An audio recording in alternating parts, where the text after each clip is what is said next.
Hello மக்களே, அனைவருக்கும் happy Christmas. இந்த அழகான நாளில் ஒரு இன்ட்ரெஸ்டிங்கான மோட்டிவேஷனான ஒரு குட்டி ஸ்டோரி தான் இன்றைக்கி மோனா டாக்ஸில் கேட்க போகிறீங்க.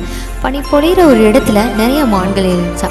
அதில் ருடால்ஃப்னு ஒரு மானுக்கு மட்டும் மூக்கு ரொம்ப சிவப்பாக டார்ச் லைட் மாதிரி பெருசாக இருக்குமா.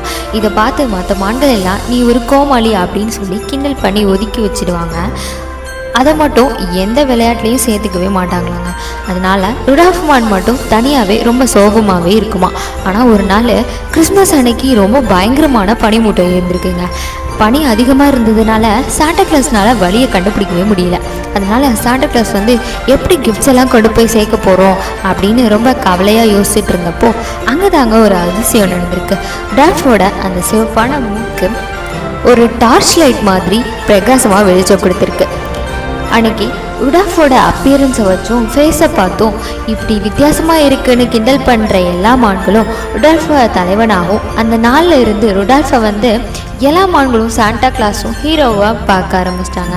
இந்த கதையில் ஒரு பியூட்டிஃபுல்லான விஷயம் இருக்குங்க. நம்ம எல்லாத்துக்குள்ளேயும் ஒரு வீக்னஸ் இருக்கும். அது ஃபிசிக்கலாக, மென்டலாக, நம்ம அப்பியரன்ஸில் இப்படி எல்லாத்துக்குள்ளேயும் ஏதோ ஒரு குறைகள் இருக்கும். அது நமக்கு ஒரு வீக்னஸாகவே தெரியாது. மற்றவங்க கீழே தள்ளி ஒரு மட்டமாக பேசும்போது தான் அது ஒரு பெரிய விஷயமாக குறையாக தெரியும். அதை நினச்சி ஒரு மாதிரி கவலையாக இருப்போம்.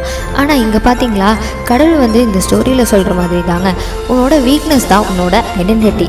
அது ஒரு நாள் நீ புரிஞ்சுப்ப, அதுதான் உன்னோட சக்ஸஸ்ன்னு கடவுள் சொல்லியிருக்காருங்க.